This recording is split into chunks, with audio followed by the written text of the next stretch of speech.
रक्षाबंधन एक समय की बात है। किसी नगर में एक साहूकार के 3 बेटे और 3 बहुएं रहती थी। साहूकार की सबसे छोटी बहू बहुत सुशील और संस्कारी थी।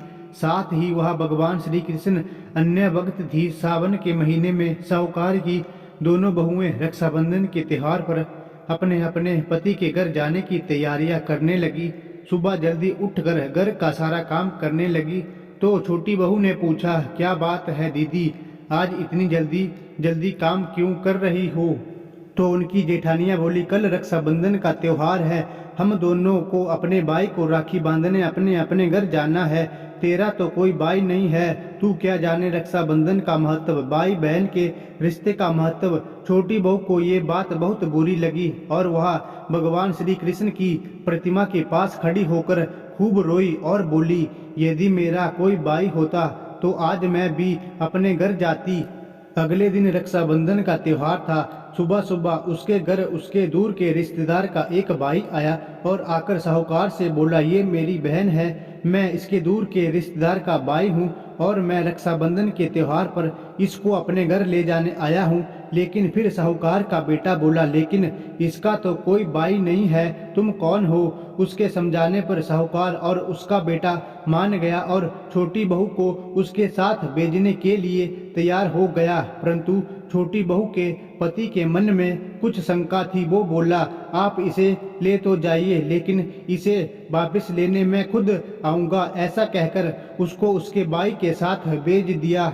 रास्ते में चलते चलते छोटी बहू ने अपने भाई से कहा, भैया तुम इतने सालों तक कहाँ थे और पहले मुझसे रक्षाबंधन पर कभी राखी बंधवाने क्यों नहीं आए? तो उसका भाई बोला, बहन मैं 7 समंदर पार प्रदेश में कमाने गया था। अब वहाँ दोनों अपने घर पहुँचे तो घर में भाभी ने अपने ननद का स्वागत किया, खूब अवगत किया। फिर उन्होंने रक्षाबंधन का त्योहार मनाया। ऐसे ही हंसी खुशी समय बीत गया। एक छोटी बहू का पति उसे लेने उसके घर आया। महल जैसा घर और ऐसे आराम देखकर वो चकित रह गया। भाई और भाभी ने उसका खूब अवगत करी और अगले दिन सुबह सुबह भाई और भाभी ने उसे उसके घर के लिए रवाना किया। विदा करते समय उसे खूब सोना चांदी हीरे दिए।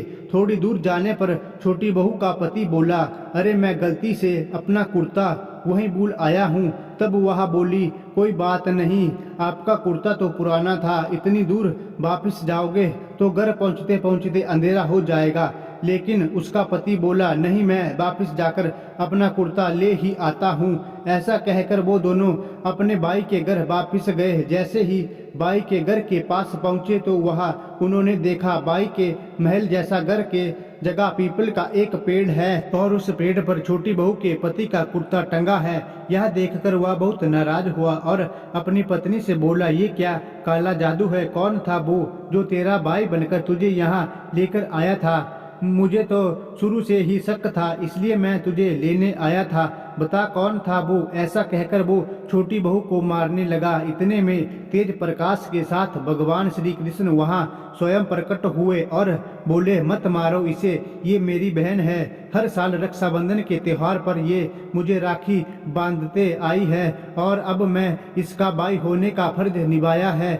इसे मैंने अपनी बहन माना है। छोटी बहू और उसका पति हाथ जोड़कर श्री कृष्ण के चरणों में गिर गए और फिर सब खुशी खुशी से रहने लगे।